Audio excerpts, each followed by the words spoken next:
실장님 오셨습니다. 갑자기 또 되네요. 조금 늦어져서 죄송합니다. 연결이 왔다 갔다 해가지고. 그럼 지금부터 오늘 설명회를 시작해 보도록 하겠습니다. 저희는 강사, 교재, 진도, 3 매칭 시스템으로 진짜 1대1 맞춤 교육을 지향하고 있는 수학 도서관, 초등 전문관 수학 카세관입니다. 저는 이런 사람입니다. 예전에 이렇게 일들을 했었고요. 현재 지금 수학 도서관에 여기 지금 와 계시는 수학 카세관의 원장을 맡고 있는 홍재화라고 합니다. 사실은 저희 집에 장구들이 있어서 지금은 여기에서는 원장으로 살고 있지만 집에 가면 장구들의 아빠로 살고 있습니다. 저희 애들이 이제 초등학교 4학년, 2학년이거든요. 저희 아이들도 딱 또래 아이들이라서 손잡고 나가도 안 잊어버립니다. 어디 나가도 잃어버리지 않을 거예요. 자, 오늘 설명회는 이런 순서로 진행하겠습니다.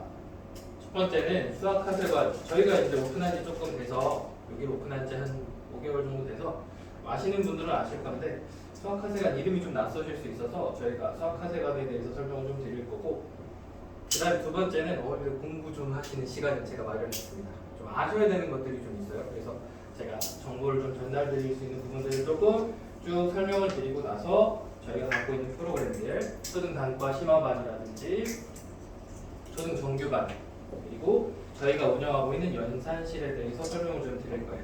지금 앉아 계시는 이 자리가 현재 아이들이 연산실로 공부하는 자리거든요. 그래서 쫙 책상이 있으면 여기 아이들이 쭉 앉아갖고 선생님하고 같이 공부하는 연산실입니다. 그리고 나서 설명을 마무리하도록 할 겁니다. 자, 첫 번째 이야기입니다. 수학 카세관. 어딘가 들어본 듯한 이름이죠. 네, 저희가 수학 카세관이 뭐야? 라고 물어보시는 분들이 많아요. 제가 여기에서 일을 하기 시작하면서 어디서 일해요? 라고 저한테 물어보시는 분들이 많았거든요. 그래서 제가 수학도서관 중에서 수학 카세관에서 제가 원장으로 일해요? 라고 얘기하면 수학 카세관이 뭐예요? 이러고 저한테 물어보시는 선생님들도 많아요.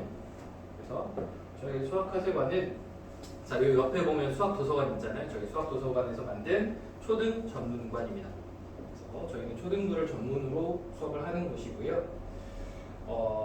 저희 대표 원장님께서 이 오마카세를 떠올리시면서 수학 카세관을 만드셨다고 해요. 그래서 오마카세처럼 정말 딱 맞는 맞춤 수업을 좀 했으면 좋겠다라는 생각을 하고 만든 맞춤 수학의 노하우들이 누겨져 있는 저희 초등 전문관이고요.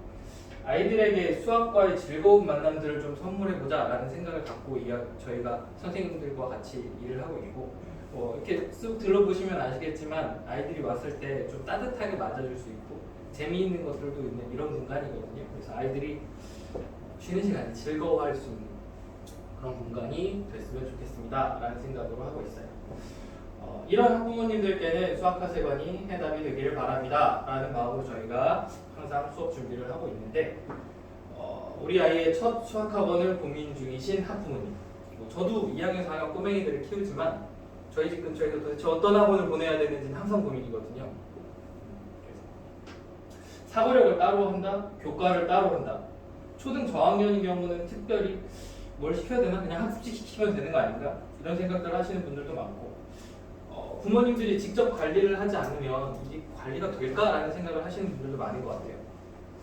이런 고민 중이신 분들께 저희가 해답이 되고 싶습니다.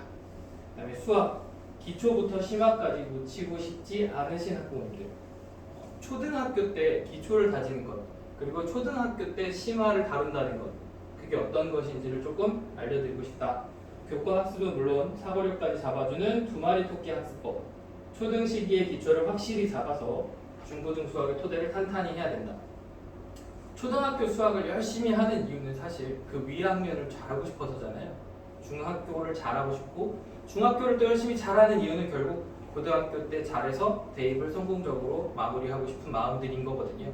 그래서 이런 마음을 갖고 계시는 분들, 오마카세처럼 우리 아이가 너무 무리하지 않는 선 안에서 공부를 할 수 있는 맞춤 지도, 그리고 체계적인 관리를 원하시는 학부모님들께 저희가 해답이 되고 싶다라는 생각을 갖고 수업을 하고 있습니다. 저희 소개는 이 정도 하면 될 것 같고, 자, 두 번째 이야기, 이제 공부를 좀 하셔야 됩니다. 정말 아셔야 될 게 점점 많아지고 있고요. 바뀌는 것도 너무 많아요. 그래서 전에 들으셨던 걸 생각하시면 뭐가 계속 달라지는데 이런 느낌을 계속 받으실 수밖에 없습니다. 좀 있으면 대선이 있잖아요. 정권이 바뀌면 또 어떻게 바뀔지 모르거든요. 물론 큰 틀은 가지고 가고 유지를 하겠지만 안에서 내부적으로 얼마든지 바뀔 수 있는 부분들이 많이 있습니다. 자, 이게 최근 개정된 교육과정 2022 교육과정 개정 내용이고요. 교육부에서는 이렇게 얘기를 합니다. 미래 사회에 대비해서 역량 중심 교육 강화. 다분히 이상적인 이야기들이 쭉 나올 거예요. 그래서 기초 소양을 강화하겠다, 토론과 실험 등의 활동이 늘어날 전망이 있다. 실제 문제를 해결하는 능력을 키우는 데 중점을 두겠다. 사실 저는 물음표입니다. 학교에서 이게 될까요? 라는 생각이 좀 많이 들어요. 특히 지금 목동처럼 과밀인 지역들은 쉽지가 않아요. 과밀인 지역의 특징이 그거거든요. 특별 활동실들이 없어지고 교실이 늘어나요. 이런 특징들이 좀 있어서.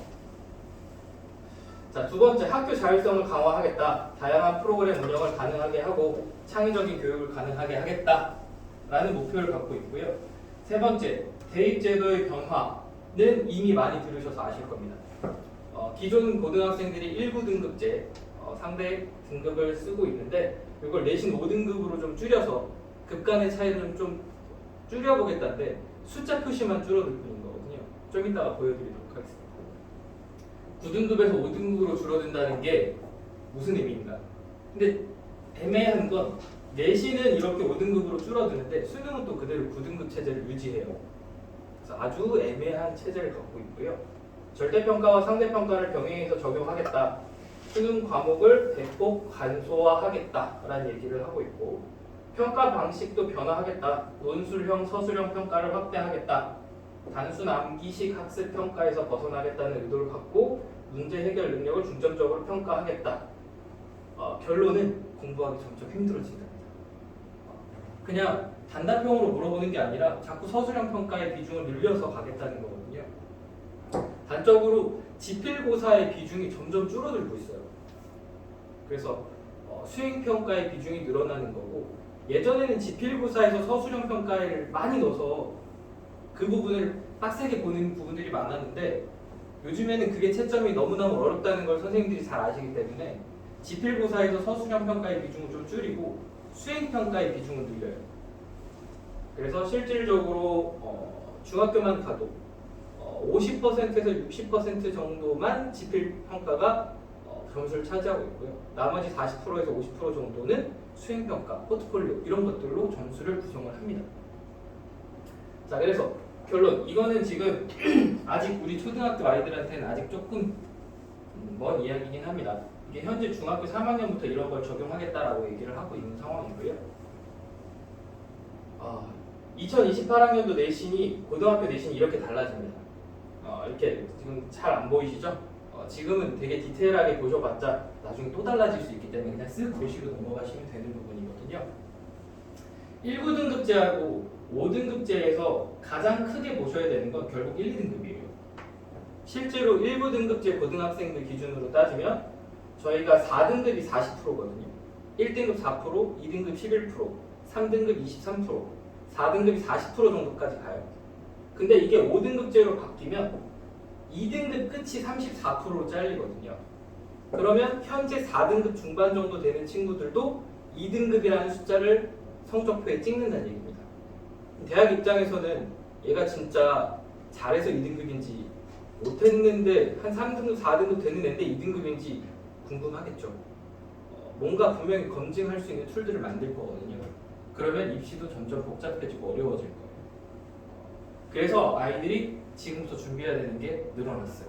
사실은 전체적으로 간소화하고 싶다는 느낌을 갖고 있는데 이걸 너무 간소화해놔서 비교가 안 되니까 그럼 뽑는 사람의 입장에서는 비교하기 위한 뭔가를 더 만들 수밖에 없거든요. 그래서 이런 느낌을 가지고 지금 진행이 되고 있다. 자, 이거는 이제 뒤에 다시 한 번 더 보여드릴 건데, 자, 현행 2025년 고교 내신 등급 비교 및 지원 가능 서울권 대학입니다. 지방에 좋은 대학생 굉장히 많잖아요. 간혹 그런 아이들이 있어요. 포항공대나 카이스트 같은 학교는 지방대니? 라고 물어보면 거기 지방에 있잖아요. 이런 애들이 있는데 정신 이렇게 못 차리는 친구들 가만히 있습니다. 근데 뭐 그런 학교들을 제외하고 그냥 서울권, 저희가 서울에 살고 있으니까 서울에서 가까이 갈 수 있는 대학들 기준으로 따져보면 이런 차이들이 발생하는 거죠. 그럼 실제로 저희가 현재 2등급, 9등급 체계에서 2등급에서 갈 수 있는 학교와 5등급 체계로 바뀌어서 2등급으로 갈 수 있는 학교는 너무너무 달라지는 거죠.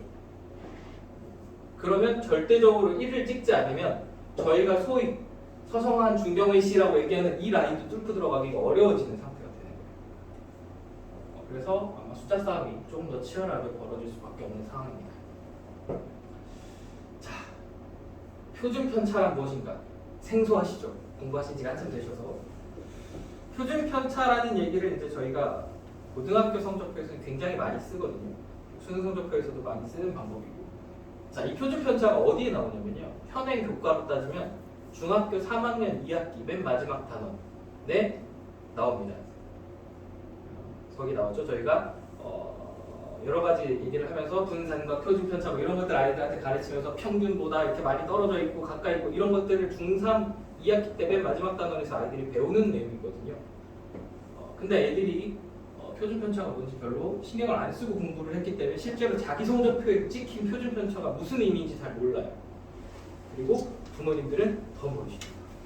그러니까 성적표를 나중에 고등학교 성적표를 보고도 알 수가 없어요. 학생들 간의 성적이 흩어진 정도를 얘기하는 게 표준 편차다라고 생각하시면 될 것 같고요.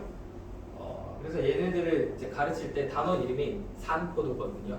산포도라고 하는 애가 분산이나 표준 편차라는 숫자로 나타난다 뭐 이런 얘기들을 하는 건데 그럼 얘 어디다 쓰느냐? 이 뒤에 제가 한 번 더 보여드리긴 할 건데 이 표준 편차가 숫자가 크냐 작냐에 따라서 저희들이 판단할 수 있는 것들이 몇 가지 있어요. 이런 것들을 좀 읽으실 수 있어야 되는 상황인 거고요. 자, 표준 편차 학교, 고등학교 기준으로 표준 편차가 5에서 10이 정도 되는 학교들이 전국 단위 자사고입니다. 뭐 영재교나 과학고나 이런 학교들을 제외하고 일반고하고 같이 경쟁하는 학교는 전국 단위 자사고거든요. 영재교나 아니면 과학고는 대학 입시 시드를 따로 받습니다. 일반고하고 별로 경쟁하지 않아요. 걔들만의 리그가 있어요. 일반고 기준으로는 전국 단위 자사고하고 경쟁을 하기 때문에 전국 단위 자사고의 표준 편차가 보통 5에서 12 정도가 나옵니다. 그러면 얘네들 학교에서는 내신 등급컷 9등급 기준으로 했을 때 1.0에서 3.4 사이만 돼도 서울대를 갈 수 있어요. 내신으로. 그 다음에 아까 제가 보여드렸던 것 중에 왜 하필이면 서울대와 성균관대가 써 있을까요? 자, 아까 보여드렸던 표인데 1등급 맨 앞에 서울대가 있고 그 바로 밑에 줄 맨 앞에 성균관대가 있길래 제가 이 두 개만 가지고 왔습니다. 그래서 보시면 방금 보셨던 숫자를 좀 기억을 조금 하셔야 돼요. 여기 1.0에서 3.4, 3.9에서 4.4. 그럼 4.4면 이 전국 단위 자사고는 40%가 넘는 애들도 이 학교를 간다는 뜻입니다. 학교 내신으로 따지면. 자, 그러면 그 다음에 광역 단위 자사고들과 같단고라고 부르는 일반고들 중에 탑티어를 찍는 학교들이 있어요. 그 학교들 같은 경우에는 오히려 내신 컷이 더 낮아졌죠. 1.0에서 2.7 서울대 갈 수 있는 내신 컷.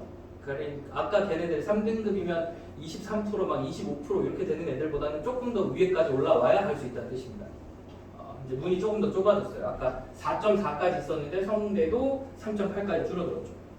점점 좁아지는 겁니다. 아래로 내려갈수록. 자, 그럼 그 다음 평범한 일반 고등학교, 그냥 적당히 공부하는 일반 고등학교 기준으로 따지면 더 줄어들었습니다.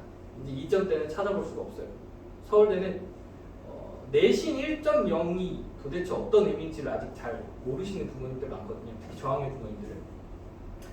일반적으로 고등학교에서 내신 1.0은 불가능합니다. 전 과목을 1등급을 찍는다? 거의 불가능하다고 보시면 돼요. 1점대에서 1점 초반대, 극초반대를 찍는 애들이 전교 1등 하는 애들입니다. 전교 1등도 1.0 찍을 수가 없어요. 고등학교는 워낙 양도 많고 과목도 다양하기 때문에. 그 다음에 밑에 보시면 이제 조금 더 확 와닿죠. 성대 내신 것이 1등급대로 떨어졌습니다. 그러니까 일반고에서는 내신 평등급이 1등급대가 되지 않으면 이 정도 수준의 학교도 갈 수가 없다는 뜻이에요. 제가 얼마 전에 이제 아는 원장님들한테 얘기를 들었는데 대치동에서 이제 일하시는 분들 제자들이 와서 그런 얘기를 한다고 해요. 대치동에 살고 어마어마한 학원을 다니면서 유명하다는 학원은 다 다녔고 공부 나는 나름대로 되게 열심히 했다. 하지만 소위 우리가 얘기하는 전국에서 10위권에서 20위권 되는 학교를 가는 것도 인서울 하는 것도 사실 버거웠다 라는 얘기들을 했 그런 경우가 많다고 해요. 자, 그 밑에 공부 수준이 낮은 일반고들 뭐 여기서 약간 벗어나면 아마 유명한 몇몇 학교들이 또 있거든요. 이 근방에도 공부 수준이 낮은 아이들도 자 이건 똑같습니다. 이건 거의 똑같죠. 1.0에서 1.3 그러니까 무슨 얘기가 되냐 고등학교는 좋은 고등학교든 별로인 고등학교든 최상위권 애들은 잘한다는 얘기예요. 그냥 못하는 자 공부 수준이 낮은 일반고지만 저 여기 전교 1등 애들은 어느 학교 갖다 놔도 잘한다는 얘기거든요. 일부러 이런 데 가는 애들 있잖아요. 내신 따겠다고 분위기에 휩쓸리지만 않으면 뭐 본인의 의지만 굳건하면 따면 되거든요. 그리고 나서 성적도 마찬가지로 1등급 초반대까지 다시 떨어지죠. 그래서 이왕이면 좋은 학교 보내세요. 고등학교도 라고 말씀드리는 거고 그래서 이 동네에서도 자사고 입시들 많이 하시는 이유가 그겁니다. 자 초등학교 2학년까지는 그래도 아이들이 그냥 즐겁게 생활하면 크게 공부하는데 어렵지 않거든요. 그런데 초등학교 3학년부터는 교육과정이 달라지기 시작합니다. 초등학교 2학년까지는 통합교과를 진행하는데 초등학교 3학년부터는 과목들이 세분화되고 보조교과들이 등장하기 시작해요. 그러면서 교과서의 수가 확 늘어나기 시작하죠. 그게 3학년부터 시작입니다. 그래서 공부를 도대체 언제부터 시켜야 돼요? 라고 물어보시는 부모님들께는 일단 3학년쯤 되면 그래도 시작은 하셔야 됩니다. 라고 말씀을 드려요. 저희 아이들도 아직 2학년인 꼬맹이는 제가 이렇게 옆에서 지켜만 보고 있고 4학년쯤 되는 꼬맹이는 지나가면서 한두 마디 정도는 합니다. 더 하면 싸우더라고요. 벌써부터. 그래서 과목 수가 늘어나고 수업 진도가 빨라지기 시작하는 단계고요. 여러 가지 과목들이 추가가 되는 단계가 3학년부터 시작돼요.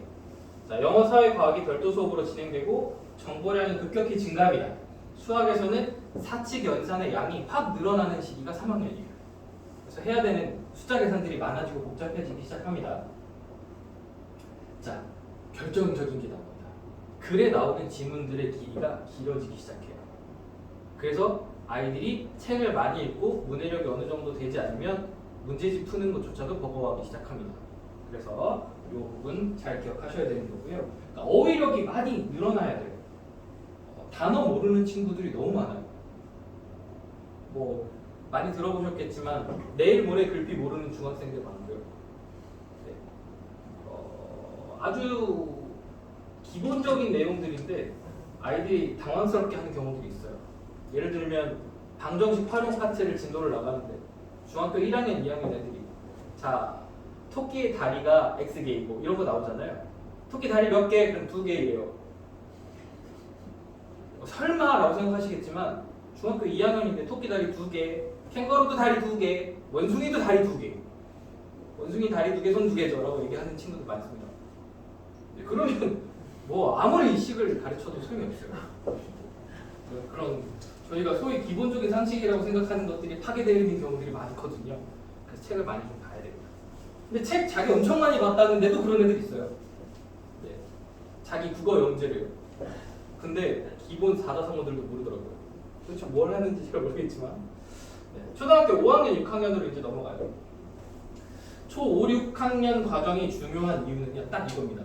중학교 1학년 과정하고 싹 다 붙어 있어요. 중1 과정과의 연계성이 가장 높은 단원들은 초 5, 6 요때 나옵니다. 초 5, 6에서 연산을 그래서 열심히 잘 해놓지 않으면 중등 과정을 굉장히 어려워하게 돼요. 연산이 기본적으로 잘 돼야 되기 때문에 자, 요게 5학년, 6학년 전체 단원들입니다. 5학년 단원과 6학년들 단원들을 쭉 보시면 비슷한 내용들이 계속 반복해서 나오거든요. 근데 수를 다루고 계산을 하고 이런 단원들이 대부분이죠. 여기 보시면 5학년 1학기 단원에 보면 수하고 관련된 단원이 3분의 2예요. 그리고 도형 조금 나오고 그 다음 규칙과 대응 배우고 이게 이제 중고등학교로 넘어가면 방정식, 부등식 단원이 될 거고요. 규칙과 대응은 저희가 함수 단원의 기본 그리고 고등학교 때는 수열 단원 조합 파트에 해당하는 내용들이 나오기 시작하는 거고요. 그 다음 도형. 초등학교 때 도형 열심히 안 하면 중학교 도형 못합니다. 도형을 보는 눈 자체가 없어지기 때문에 초등학교 도형을 너무 우습게 생각하시면 안 돼요. 생각보다 초등학교 도형이 더 어렵습니다. 익숙하지 않아서. 너무 기본적인 형태로 다가오면 오히려 보기가 어려워요. 어른들. 그래서 이런 부분들이 있고 6학년 과정들도 거의 비슷하게 구성이 되어 있는 걸 보실 수 있어요. 그래서 이 단원들이 잘 연습이 되지 않으면 중학교 1학년 과정에 가서 헤맬 확률이 매우 높습니다. 결국 중등 과정의 모든 기본 연산들이 5학년, 6학년 때 만들어진다라고 생각하시면 돼요. 특히나 초등학교 5학년, 6학년을 목전에 두고 있거나 현재 5, 6학년인 학생들은 연산 공부 진짜 빡세게 해야 됩니다. 학년별 영역 체계라는 이름으로 제가 조금 더 보여드릴 건데요. 이제 5학년, 6학년하고 중학교 1, 2, 3학년, 고등학교 1학년들이 단원이 이렇게 붙어 다니거든요. 그러니까 결국에 이 내용인 거예요.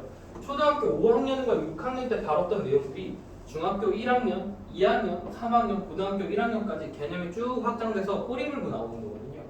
그러니까 여기가 안 돼 있는 애들은 이 다음을 갈 때 어려울 수밖에 없어요.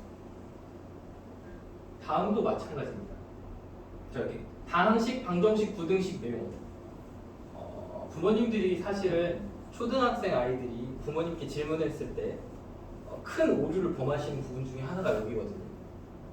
애들이 물어보면 자 x 더하기 3은 이거 하면 되게 쉬우니까 그렇게 막 설명해 주시는데 초등학교 애들은 그렇게 배우지 않아요. 네모, 세모, 동그라미, 별표, 하트 이런 걸로 쓰시죠. 기호로 자꾸 써주거든요. 그리고 나서 사실은 x, y, z의 문자가 등장하는 건 중학교 1학년부터입니다. 그러니까 초등학교 때는 문자를 사용하지 않아요.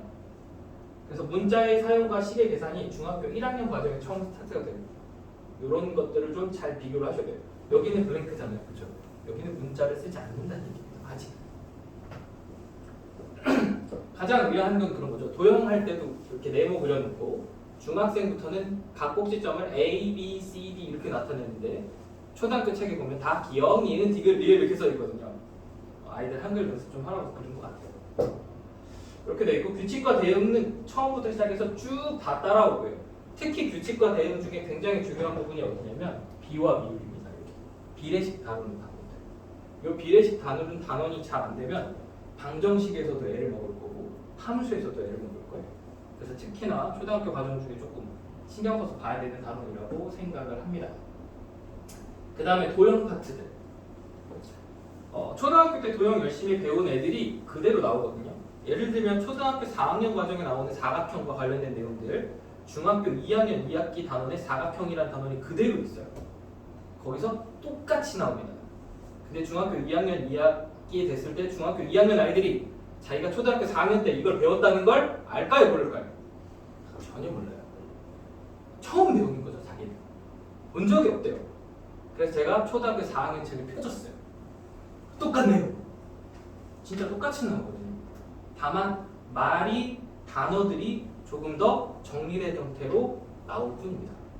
그래서 초등학교 도형을 잘해야 되는 이유들이 여기에 있어요. 결국에는 초5, 6, 그 다음에 중1 과정 모든 개념들이 다 결국엔 우리가 잘해야 되는 고등학교 위에 상위 학년들의 기초 개념들이 되고 있다. 특히 도형 같은 경우에는 초등학교, 중학교까지 신경을 좀 쓰셔야 되는 게 고등학교 때 가면 중학교 때까지 배운 도형, 저희가 소위 유클리드 기하라고 부르는 도형 자체의 특징을 배우는 얘네들은 중학교 때까지가 끝이에요. 고등학교 때는 더 이상 걔네들의 특징에 대해서 가르쳐주지 않아요. 그냥 쓰죠. 피타고라스 정리, 중학교 때 나오는 유명한 내용이잖아요. 중학교 때 배우지만 고등학교 때 피타고라스 정리를 배우지 않습니다. 그냥 쓰죠. 원이 갖고 있는 기본 성질들, 중학교 때까지는 배우거든요. 원주각이 어쩌고 저쩌고 이런 거 막 배우는데 고등학교 때는 안 배워요. 그냥 씁니다. 배웠잖아. 그리고 그냥 나와요. 그럼 아이들이 식만 세워져 있으면 풀 수 있어요. 고등학교 아이들도. 근데 도형 문제가 나오면서 도형을 이용해서 식을 세워야 되는데 그걸 못해요. 그러니까 식을 못 세우는데 백날 풀 줄 알아도 소용이 없는 상태가 되거든요. 고등학교 때. 그래서 초등학교하고 중학교에 나오는 도형 부분을 좀 신경을 써서 공부를 해야 된다. 자, 초등 과정하고 중등 과정을 좀 비교를 해드릴 건데 여기 넘어가기 전에 제가 하나 주의 깊게 보셨으면 지금 제가 얘기한 내용 중에 빠진 게 하나 있어요. 뭐가 빠졌을까요? 잘 이렇게 생각해 보시면 제가 초등학교 2학년에는 어쩌고저쩌고 얘기를 했고요. 초등학교 3학년 얘기도 했거든요. 그 다음에 초등학교 5학년하고 6학년 얘기를 했죠. 그럼 초등학교 4학년이 없잖아요. 초등학교 4학년은 왜 없을까요? 초등학교 3학년 때 바뀐 내용들이 있잖아요. 바뀐 내용이 본격적으로 적용되는 시기가 4학년이에요. 4학년은 3학년에서 5, 6학년 넘어갈 준비를 하는 단계거든요. 그러니까 4학년은 대혼란의 시기입니다. 아이들도 거의 그렇죠? 동물원에서 볼 수 있는 친구들과 흡사한 형태를 띠고 있어요. 수업 시간 중에 앉아 조용히 해를 제일 많이 해야 되는 학년 중에 하나인 것 같아요. 4학년. 그래서 4학년은 따로 설명을 드리지 않아도 결국에 4학년은 3학년부터 바뀌기 시작한 내용들을 5, 6학년 내용으로 적용시키기 위한 준비 단계다라고 생각하고 넘어가시면 될 것 같아요. 전반적으로 초등과정, 저희 아이들이 이제 해당하는 초등과정과 중등과정이 도대체 무슨 차이가 있을까를 한번 생각해 보려고 합니다. 초등학교 때 수학 시험만 보면 거의 다 맞고 90점 맞고 이런 애들 다 저희 아이는 아닌데요 하시는 분들도 있을 수 있는데 뭐 저희 아이들도 그렇긴 합니다만 초등학교 수학 때 90점 아래로 내려가지 않았던 애가 중학교 때는 왜 이럴까요? 하시는 부모님들 중학교 1학년, 2학년 부모님들 굉장히 많아요. 우리 애 되게 초등학교 때 잘했는데 근데 중학교 때 1학년에 보통은 기말고사, 2학기 기말고사 시험 처음 보거든요.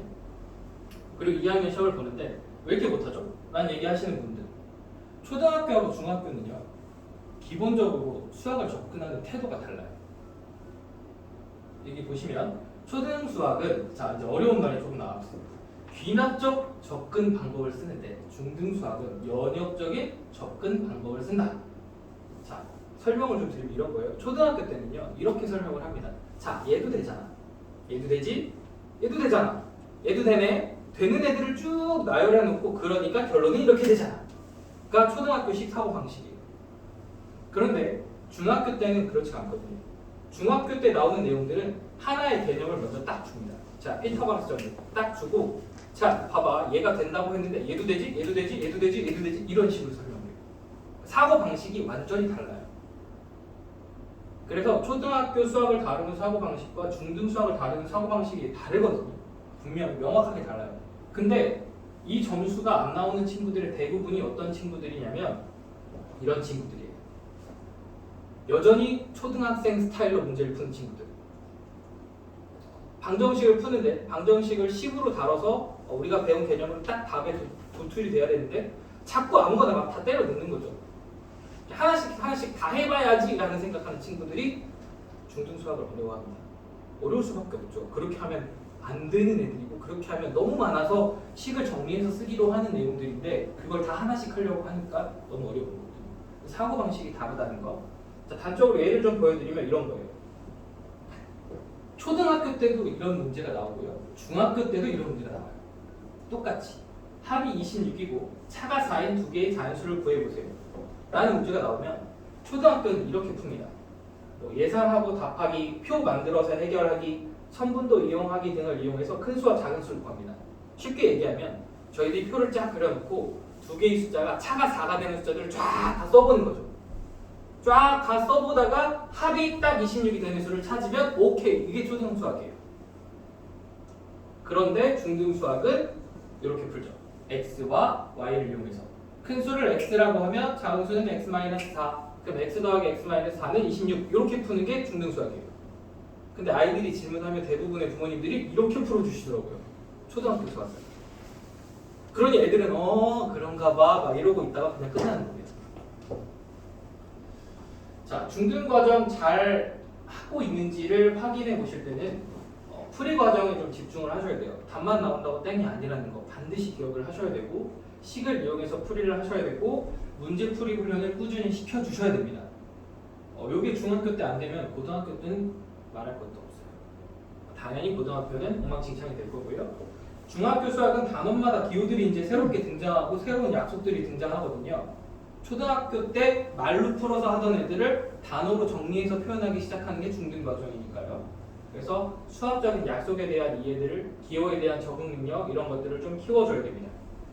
대신에 그냥 무조건 외우는 건 안 됩니다. 왜 그런지는 알고 외워야 된다는 거. 그래야 걔를 가져다 쓸 수 있어요. 그래서 꼭 외우더라도 이해는 하고 외워야 된다는 거. 그럼 중1 과정이 왜 중요하냐라고 한다면 아까 말씀드린 것처럼 우리가 배우는 중학교 3년, 고등학교 3년 총 6년의 모든 기초가 중학교 1학년에서 시작이 됩니다. 그래서 중학교 1학년 과정을 정말 잘 해놓아야 돼요. 중학교 1학년 과정은 수의 개념이 이제 확대되기 시작하는 시기. 초등학교 때 자연수 다룬다면 자연수를 정수와 유리수까지 그리고 확장시켜주는 단원들이 나오고요. 결국 2학기 가면 정리와 정리, 요즘에는 잘 쓰는 표현은 아니지만 정의와 정리, 그다음에 논증 과정들 이런 사고 방식들을 기하를 통해서 합니다. 아이들이 많이 물어봐요. 아 수학 배워서 어떻어요? 이걸 제가 살면서 쓸 일이 있나요? 없죠. 대학 갈 때까지 그냥 공부하는 데 쓰고 나면 수학은 더 이상 수학 자체로는 쓸 일이 없어요. 근데 왜 배울까요? 이거예요. 문제 해결 능력, 사고 방식 얘네들을 학습하는 거거든요. 이게 꼭 숫자로 다루는 내용이 아니더라도 이렇게 내가 문제를 맞닥뜨렸을 때 얘를 해결해가는 과정들을 배우는 게 수학이라고 생각하시면 되고 아이들한테도 그렇게 설명을 해주셔야 돼요. 네가 어떤 문제를 만났을 때 그 문제를 논리적으로 해결할 수 있는 능력을 길러가는 게 수학이야. 그러니까 단순히 숫자만 계산해서 답을 내는 게 수학의 끝이 아니라는 거. 이걸 아이들한테 좀 얘기를 해주셔야 됩니다. 자, 수학 개념의 60% 이상은 중1 과정 1, 2학기에 집중되어 있습니다. 그래서 정확하게 개념들을 잘 정리해 줄 필요가 있어요. 이건 특히나 초등학생들이 중학교 선행을 하는 경우에는 더 중요합니다. 그래야 실제로 중학교 갔을 때 개념을 잘 적용시킬 수 있으니까요. 자, 초등학교 5학년하고 중학교 1학년 과정 아까 보여드렸죠? 이건 금방 보고 넘어갈 겁니다. 5학년 과정이 이렇게 있는데 이 단원들이 중학교 1학년 과정에 그대로 있다는 거예요. 보통 대부분의 단원들이 1단원에 이제 1학기 단원들에 편중이 되어 있는 경우들이 많고 도형 같은 경우들이 2학기 단원에 편중이 되어 있어요. 6학년 거 보시면 6학년 단원들이거든요. 마찬가지로 중학교 1학년 단원에 하나도 빠짐없이 그대로 다 나옵니다. 그래서 5학년, 6학년 수학을 잘 해놔야 중학교 1학년 수학을 하는 게 수월해집니다. 그럼 중학교 성적, 결국에 초등학교 때 잘해서 중학교 때 좋은 성적을 받아야 되잖아요. 심지어는 중학교 지금 요 동네 기준으로 따지면 A, B, C, D로 낭만적인 성적표가 중학교 때 나옵니다. 고등학교 때는 숫자로 점철된 성적표가 나오겠지만 그럼 낭만적인 그 A, B, C, D 성적표에서도 A를 받아야 되잖아요. 애들이 수학 기준으로 이 동네에서 A 받는 학생들은 25%에서 30%입니다. 그러면 아까 보셨던 9등급 체계 또는 5등급 체계로 가면 중학교 때 A 못 받는 애들은 그냥 고등학교 가면 저 밑에 있다는 얘기예요. 중학교 때 A를 받아도 실제로 지금 현재 1, 9등급 체계에서 나 중학교 때 A 한 번도 안 놓쳤는데 수학 하는 친구들 4등급 받습니다. 퍼센테이지상 그렇게 될 수밖에 없어요. 그래서 중학교 성적을 결정하는 중요한 요인들, 머리는 비슷비슷하다고 보시면 돼요. 정말 머리가 뛰어나고 정말 어마무시하게 머리가 팽팽 돌아가는 친구들은 이미 저 위에 가 있고요. 대부분의 아이들은 저희와 경쟁하는 아이들이 아니에요. 걔네들은 국가 근간 산업을 책임져야죠. 걔네들은 걔네들이 할 일이 있고요. 우리 일반적인 친구들은 습관이 중요합니다. 머리보다는 습관이 대부분의 공부를 결정하고요. 그래서 습관을 잘 들인 친구를 따라가는 게 힘들어요. 실제로 대치동에서 수업을 해보면 대치동에서 맨날 시험 60점 맞고 70점 맞아요, 수학을. 근데도 하루에 5시간씩 방학 때는 막 10시간씩 학원에 와서 앉아있어요. 엄마들이 꾸준히 보내세요. 놀아도 학원 가서 놀아 이러시거든요. 그래서 학원에 와서 놀아요. 왜 그러냐면요, 이것 때문에. 앉아있는 습관, 엉덩이 힘. 어쨌든 나는 맨날 60점, 70점을 맞았지만 하루에 5시간은 그냥 앉아있을 수 있어 라는 아이들이라면 실제로 고등학교 올라가고 진짜 공부를 해야 되는 시점이 딱 됐을 때 걔네들은 앉아있을 수 있거든요. 그러면 할 수 있어요. 근데 그게 안 된 친구들은 엉덩이가 이렇게 방방방방 떠다니잖아요. 그럼 공부 못합니다. 결국 따라갈 수가 없어요. 자, 두 번째는 완벽한 개념 정리와 연산입니다. 아까 개념 정리 중요하다고 말씀드렸고 특히 5학년, 6학년부터 등장하는 이 연산 굉장히 중요합니다. 연산이 제대로 되어 있지 않으면 어떤 사태가 벌어지느냐, 수학에 대한 자신감이 떨어져요. 왜? 계산이 자꾸 틀리니까. 두 번째, 계산 속도를 못 따라가니까 이거 연습 충분히 돼 있는 친구들은 빨리 계산해서 답이 벌써 나왔는데 나는 아직도 중간 계산을 하고 있거든요. 그러면 내가 되게 못하는 것 같고 내가 스스로 되게 작아지는 것 같고 아이들이 그래요. 그래서 연산을 열심히 연습시켜 주셔야 수학에 대한 자신감이 생깁니다. 연산 잘하는 애들이 이기기가 어려워요. 그래서 연산은 좀 잘 해주셔야 되고 이거 중요합니다. 자기 합리화하지 않기. 중학교쯤 되면 이러기 시작해요. 내가 안 해서 그래. 내가 하면 할 수 있는데 안 해서 그래요. 이런 말 되게 많이 하거든요. 아니요, 근데 그거 아니에요. 안 해서 못하는 게 아니라 못했으니까 안 하는 거.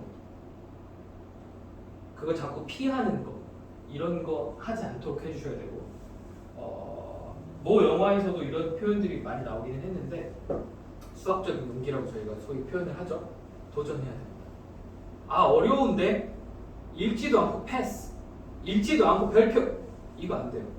일단 읽어보고 두 번이고 세 번이고 읽어보고 해봐야 돼요. 부딪혀봐야 내가 뭘 못하는지 알죠. 부딪혀보지도 않고 그냥 넘어가는 모습이 보이면 그거는 좀 잡아주셔야 돼요. 그래도 한 번 더 읽어봐, 한 번 더 읽어봐. 이거 해주시면 좋겠습니다. 그래서 공부 습관을 좀 잘 길러줘야 되는 거고요. 그 다음에 요거 제가 적자 생존이라고 써놨는데 잘 적어야 돼요. 이 잘 적는 게 굉장히 중요하거든요. 필기하는 습관이 굉장히 중요합니다. 특히 남학생들 수학 계산할 때 머리로 대충 하죠. 그리고 틀려요. 어디서 틀렸는지도 알 수도 없어요. 자기 머릿속에서만 있었기 때문에. 그러니까 자꾸 손으로 쓰게 하는 연습들을 좀 시켜주셔야 되고요. 그래서 수학 같은 경우에는 특히나 오답 노트 저희 학원도 열심히 노트 쓰잖아요. 풀이 노트에다 다 쓰고 그 다음에 오답 노트도 쓰고 도형 잘 그려요. 도형 잘 대충 이렇게 이렇게 그리는 애들이 있어요. 근데 도형을 이상하게 그리면 나중에 무슨 사태가 벌어지냐면 도형이 자기가 그리는 도형이 이상하니까 찾을 수가 없는 거예요. 답을. 도형을 최대한 비슷하게 정확하게 그려야 비슷한 애들이 보이거든요. 그래서 도형을 좀 잘 그리는 연습 중요하다. 그 다음에 지필고사에 대한 훈련이 필요하다. 이거 특히 중학교 가면 절실하게 느끼실 거예요. 제가 중학교 2학년 아이들 지난번 중간고사 시험 대비하면서 모의고사를 주말마다 5주 동안 불러서 10개를 불렀어요. 그랬더니 이제 좀 할만하네요 라는 얘기를 하기 시작하거든요. 연습이 필요합니다. 무조건. 심화 문제 선택이 아니라 해도 되나 마나가 아니라 꼭 하셔야 돼요. 심화 문제를 왜 해야 되는지 시험에 특히 중고등학교 시험에는 심화 문제 무조건 나옵니다. 항상 나오는데 심화 문제를 안 하고 넘어가는 건 나는 고득점을 포기하겠다는 얘기거든요. 그래서 심화 문제는 반드시 반복 숙달할 수 있게끔 공부를 해주셔야 되고 그걸 꼭 공부를 시키셔야 된다. 쭉 읽어보시면 되는 내용이니까요. 읽어보시면 될 것 같고 그 다음 동기부여는 어디에서나 항상 중요하죠. 그래서 공부를 해야 되는 이유들에 대해서 애들한테 좀 잘 설명을 해주시면 좋겠는데 쉽진 않습니다. 백날 얘기해도 이렇게 튀어나오게 이렇게 나가거나 이렇게 쓱 나오거나 이런 경우들이 많으니까 근데 어쩔 수 없는 것 같아요. 저도 가르치면서 또 저희 아이들한테도 얘가 듣고 받아들이든 안 받아들이든 어머님 아버님과 저는 해야 돼요. 계속 얘기해요. 그래서 계속 얘기를 해주시면 좋겠고 자 저희 프로그램에 대한 설명들을 그러면 좀 해드릴게요. 저희가 앞에 제가 이제 두 번째 내용을 많이 이렇게 막 설명을 드렸잖아요. 이것도 필요하고요, 이런 것도 해야 되고요, 이거 왜 중요하고요, 이런 얘기들을 실컷 열심히 드린 이유는 저희가 그런 걸 열심히 준비해서 시킬게요 라는 얘기를 드리고 싶어서였어요. 저희 초등학과 심화반 있습니다. 저희가 1대1 맞춤 수업을 프리미엄으로 하는 학원이긴 하지만 저희가 판서 수업을 통해서 심화 수업을 해요. 그래서 지금 현재 4-1 최상위 심화반 판서 수업반이 지금 2개가 운영이 되고 있거든요. 그 아이들은 1대1 맞춤 수업이 아니라 그 시간 동안은 선생님하고 같이 자 이거 오늘 해볼까? 하고 설명하는 형태 그리고 아이들이 먼저 생각하고 풀어보고 같이 고민해보고 그 다음 선생님이 풀이를 했을 때 니네들이 푸는 것과 선생님이 푸는 것에 어떤 차이가 있는지 얘는 어떻게 푸는 게 더 좋은지 이런 이야기들을 칠판을 통해서 전달하는 공통의 목표를 갖고 애들이 하는 판서 수업이거든요. 이게 제가 생각할 때는 뭐가 중요하냐면요. 1대1 대별 수업 되게 좋긴 한데요. 놓치는 부분이 분명히 있거든요. 판서 수업 좋기는 한데 제가 놓치는 부분도 분명히 있어요. 그래서 얘네 두 개를 동시에 진행하는 저희 하이브리드 수업을 통해서 저희가 두 개의 장점들을 좀 잘 골라보자, 잘 맞춰보자 라는 생각을 갖고 만들어진 수업입니다. 이렇게 판소 수업을 다 같이 아이들이 진행하면 좋은 장점 중에 하나만 딱 말씀드리면, 일단 어려운 문제가 좀 덜 부담스러워져. 나만 어려운 게 아니거든. 쟤도 어려워하네? 쟤도 어려워하네? 아, 이건 그냥 어려운 거구나. 그럼 나도 해볼 수 있겠다 라는 생각을 하게 해줄 수 있어요. 그런 장점들이 분명히 있기 때문에 특히나 심화 수업 같은 경우는 이렇게 판소 수업을 진행하는 편이 도움이 되는 경우가 많습니다. 그냥 1대1로 심화 수업을 막 해주면 어려운데 계속 어려운 데만 하다가 끝날 수 있어요. 그래서 이런 부분들을 좀 저희가 잘 챙길 수 있는 수업들을 만들어 왔습니다. 아까도 말씀드렸지만 심화 문제 연습은 필수적으로 해야 됩니다. 가장 큰 트렌드였고 가장 크게 지금 상위권 고등학교들에서 학생들을 선발할 때 보는 내용 중에 하나가 자기주도 학습이에요. 자기주도 학습이 잘 된 학생들을 뽑는 거거든요. 걔네들이 좋은 대학을 갈 확률이 높으니까요. 그럼 얘네들은 결국 어디서 시작이 되냐면 심화 문제를 풀면서 내가 생각하는 힘을 충분히 기른 학생들이 이걸 할 수 있는 겁니다. 저희 심화 수업 같은 경우에는 본 수업이 2시간이 진행이 되고요. 본 수업 끝나고 나면 1시간 동안 클리닉 수업을 진행을 합니다. 클리닉도 저희가 단일화된 한 가지 방법만 갖고 있진 않아요. 저희는 2가지 정도 투트랙을 가지고 데일리 테스트의 형태로 아이들에게 클리닉 시간에 시험을 보는 경우도 있어요. 그리고 워크북을 만들어서 워크북을 풀리는 경우도 있거든요. 그거는 저희가 반을 구성하고 아이들의 성향에 따라서 둘 중에 어떤 것이 더 좋겠다라는 판단을 가지고 그 반에 맞춰서 진행을 한다고 생각하시면 될 것 같습니다. 개별 수업하고 단과 심화 수업의 조화로움이라고 제가 썼어요. 뭐냐면 저희가 심화 단과반 듣는 친구들이 심화 단과반만 듣는 게 아니거든요. 심화 단과반하고 그 다음에 1대1 맞춤 수업을 하나 더 들어요. 그래서 보통 일주일에 2번에서 3번 듣는 친구들은 한 번은 심화 단과반 수업을 듣고 한 번은 1대1 개별 맞춤반 수업을 듣고 이런 식으로 진행한다고 생각하시면 되겠습니다. 그 다음 이야기입니다. 저희 초등 정규반.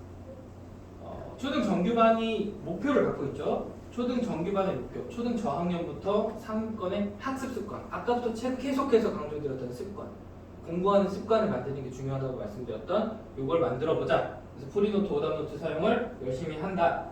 그 다음에 수학적 도구로서 필요한 연산을 잘 해야 된다. 연산이 중요하다라고 또 말씀드렸잖아요. 그래서 연산을 잘 만드는 방법으로 저희가 연산실을 별도로 운영한다고 아까 설명을 드렸고요. 자, 이게 이제 밖에 나가면 보실 수 있는데 저희 아이들이 쓰는 노트입니다. 문제를 전부 다 노트에다 풀죠. 왼쪽에 노트에 이렇게 풀고 그 다음에 맞은 건 빨간 동그라미, 틀린 건 파란 동그라미. 파란 동그라미 틀린 건 이 오른쪽 부분에다가 오답을 진행하고요. 오답 진행한 게 맞으면 그 문제에 OK 표시가 되게 되어 있어요. 그리고 이렇게 노트에다가 다 정리한 내용을 책에다가는 맞은 거, 틀린 거 표시, 그 다음 오답이 됐는지에 대한 표시만 합니다. 이제 물론 책의 종류에 따라서 책에다가 그냥 풀리는 문제들도 있고 노트에다가 싹 다 풀리는 문제들도 있어요. 저희 구분되는 기준들을 가지고 있기 때문에 그 기준에 맞춰서 요거는 그냥 책에 가볍게 하고 넘어가도 되는 애들, 요거는 반드시 풀이 과정을 정리해서 해야 되는 애들, 그리고 나면 여기 보이시는 이런 글씨들, 여기 이제 선생님들이 제가 첨삭해놓은 글씨들이거든요. 그래서 이런 식으로 질문을 했을 때 설명을 해주고 이것들을 다시 또 풀어볼 수 있게끔. 그러면 이게 학년이 올라가면서 이렇게 바뀌어요. 이게 중학교 노트거든요. 그래서 아까 보여드린 것처럼 도형을 손으로 대충 그리면 못 찾아가는 경우들이 많아요. 자기가 그린 그림을 못 알아봐서. 그러면 그래도 최대한 비슷하게 그려주렴이라고 이렇게 보여주고 아이들한테 연습을 시킵니다. 그리고 이건 이제 방정식 파트죠. 방정식, 식을 어떻게 써내려가야 되는지, 어떻게 식을 썼을 때 깔끔하게 쓸 수 있는지 이런 것들을 좀 보여주는 연습을 계속 한다고 생각하시면 될 것 같습니다. 그 다음 저희 문장제 연습을 통한 수리 문해력. 수리 문해력도 되게 중요한 초등학교 키워드 중에 하나잖아요. 아이들이 문제를 못 읽어서 문제를 풀지 못해요. 이런 경우들이 너무 많기 때문에 이런 내용들. 그래서 이것도 마찬가지로 저희가 모든 풀이 과정을 노트에 적으면서 또 사고력 교재를 사용하면서 문장제 교재를 사용하면서 이런 것들을 좀 연습을 시키고 있다. 그래서 이런 것들을 저희가 가득 담아서 저희의 수업 시간표를 만들어서 보여드립니다. 수학학에 관한 정규반, 심화반 시간표입니다. 이렇게. 자, 어머님들이 갖고 계시는 프로그램표에 있죠. 이게 저희 프로그램표가 이렇게 심플하게 제가 딱 정리를 좀 해놨고요. 대부분 다 개별 맞춤 수업을 진행하고 있고 현지 같은 경우에는 월수금반 수요일 2교시, 그 다음에 화목반 화요일 1교시에 초등학교 4학년 1학기 4학년 나가는 4학년 친구들이 심화반 수업을 하고 있습니다. 이게 지금 어머니들 갖고 계시는 그 유인물에 보시면 밑에 보면 이 시간이 지금 제가 잘못 썼더라고요. 그래서 수요일에는 1교시가 아니라 2교시고요. 화요일에 1교시가 심화반 수업입니다. 그래서 이 프로그램별을 참고하시면 될 것 같고 대부분 개별 맞춤반을 들어요. 그래서 이 친구들도 화요일에는 심화반 서반, 목요일에는 1대1 개별 맞춤 수업으로 선행 진도라든지 자기학년 진도들을 커버합니다. 자, 마지막 이야기입니다. 연산실. 저희가 이제 연산실을 관련된 안내문들을 어머님들께 한 장씩 드려요. 그게 지금 갖고 계신 연산실 안내문이 있거든요. 실력이 쑥쑥 자라나는 수도 연산실 해서 제가 만들어서 드린 유인물입니다. 주 2회 보통 평균적으로 3회는 안 되나요? 됩니다. 하시고 싶으시면 얼마든지 더 하실 수 있어요. 매일 가면 안 되나요? 뭐 가능하면 매일 보내셔도 돼요. 네. 그래서 30분씩 1회. 30분만 해야 되나요? 1시간 하면 안 되나요? 해도 됩니다. 아이가 할 수 있으면요. 네. 그래서 저희가 이렇게 월요일에서 목요일까지 4시에서 8시 사이에 저희가 운영을 하고 있고 연산 교재를 따로 쓰고 있고요. 이따 나가시면서 보시면 저 뒤에 하얀색 책꽂이 보면 아이들 연산 교재가 쫙 꽂혀 있습니다. 그래서 아이들이 연산실 들어오면 저기에서 책 꺼내서 연산 공부하고 집에 갈 때 다시 공부하고 이렇게 되어 있고요. 수업 목표는 이렇습니다. 기본적으로 저희 연산실에서 아이들이 연산 수업을 할 때 기본적인 연산은 자기가 하고 있는 가장 빠른 진도보다 조금 빠르게가 기본 모토예요. 그래서 내가 앞으로 배우는 과정들의 연산을 미리 접해봄으로써 앞으로 나갈 과정들이 조금 수월해지게끔 하는 게 기본 모토인데 자기 학년 것도 조금 더 연산이 필요한 친구들도 있잖아요. 그런 친구들은 거기에 맞춰서 또 저희는 맞춤 수업이 전문이니까요. 그래서 이렇게 맞춰서 연산도 또 진행을 하고 교재를 처음부터 끝까지 A to Z 다 풀지 않아요. 다 풀지 않습니다. 필요한 부분은 골라서 풀 수도 있어요. 물론 다 풀어야 되는 친구들은 다 풀겠죠. 근데 대부분의 친구들은 여기는 잘 되네? 그럼 우리 그 다음 거 이렇게 해서 패스 건너뛰기 하니까 혹시라도 나중에 보시고 여기 왜 다 비어있어? 이런 생각을 안 하셔도 됩니다. 거기는 어느 정도 잘 된다고 선생님이 판단을 했기 때문에 건너뛰고 다음 걸 하는 거거든요. 그래서 효율적으로 교재를 집중 공략해서 사용한다. 자, 보충 규정은 학원 보충 규정을 그대로 따르고 있다고 생각하시면 됩니다. 그래서 학원 보충 규정은 저희 이제 학원 등록하시면 당연히 안내를 다 드리는 부분들이고 아파서 빠졌어요. 뭐 인정해줘야죠. 근데 대신에 저희한테 뭐 약봉투라든지 아니면 진단서라든지 이런 거 정도는 보내주셔야 저희도 인정을 해드릴 수 있고 갑자기 당일날 오늘 못 가요 이러면 당황스럽죠. 선생님들 입장에서. 그래서 그런 부분들은 좀 없게 해주세요 라는 게 저희 보충 규정에 있습니다. 이 정도 내용들을 가지고 저희가 연산실을 꼼꼼하게 운영을 하고 있습니다. 자, 이제 거의 다 끝났습니다. 저희 수학도서관과 함께하는 수학카세관의 교육 철학 여기 보내면 도대체 무슨 생각을 갖고 아이들을 가르치는지 정도는 아셔야 될 것 같아서 자, 저희 유명한 게 MBTI죠. 이거 하는 학원 저 별로 못 본 것 같거든요. 제가 그동안 20년이 넘게 학원 생활을 했지만 애들 오자마자 MBTI 검사하고 그 MBTI를 담당하신 선생님께 전달해서 선생님 MBTI하고 비교해보고 이런 걸 하는 부분들이 거의 없어요. 근데 저도 이게 뭐 도움이 되나라는 생각을 처음에 했거든요. 근데 되더라고요. 도움이. 그러니까 물론 MBTI가 뭐 INTJ라고 해서 다 똑같지 않잖아요. INTJ도 다 다르거든요. 하지만 기본적인 성향은 파악할 수 있어요. 그래야 접근하는 데 좀 도움이 되니까요. 그다음 최상위권 공부법인 역질문 수업. 이 역질문 수업이 사실은 뭐하고 같이 붙어다니는 애들이냐면 잘 아시다시피 하버드 애들이 공부한다는 그 하브루타와 역질문 수업법을 같이 쓰죠. 그 친구들이. 그래서 이렇게 그럼 선생님들이 아이들이 풀면 아이들 질문만 받는 게 아니라 선생님도 아이들한테 계속 질문을 해주는 거죠. 아이들이 이걸 제대로 설명할 수 있는가에 대해서 저희도 이렇게 공부를 시키고 있다. 풀이 과정과 풀이 전략에 대해서 다면적으로 생각해서 서술형 유형에 강해지게 해준다. 애들한테 이런 얘기합니다. 얘들아, 답지를 보는 건 딱 두 가지 경우가 있다. 채점할 때, 그다음 두 번째는 네가 맞았는데 나랑 다른 풀이가 있나 궁금할 때, 그때만 답지 보는 거야. 답지는 그러라고 있는 거야. 베끼라고 있는 게 아니다. 이렇게 얘기해 주는 거죠. 그래서 이런 것들. 자, 이제 끝내겠습니다. 시간이 생각보다 한 50분 정도 벌써 훅 지났습니다. 좀 길어졌죠? 아까 앞에서 한참 헤매는 바람에 좀 더 길어진 느낌이 있는데, 자, 저희 수학카세관은 자, 아까 저희 꼬맹이들 사진 보셨잖아요, 그죠? 아빠 엄마의 마음으로 저희 아이들도 꼭 보내고 싶은, 그리고 저한테 누가 물어보더라도 추천해 줄 수 있는 그런 학원이 되도록 끊임없이 노력하도록 하겠습니다. 자, 여기까지가 저희 설명의 끝입니다. Q&A 시간입니다. 질문 안 하실 거죠? 그럴 줄 알고 저희가 나가시면 다 선생님들하고 말씀을 나눠볼 수 있게끔 준비를 해놨으니까 궁금하신 게 있으시면 이렇게 나가셔서 저희 담당하시는 선생님들하고 이야기를 나눠보시면 좋을 것 같습니다. 자, 고생하셨습니다.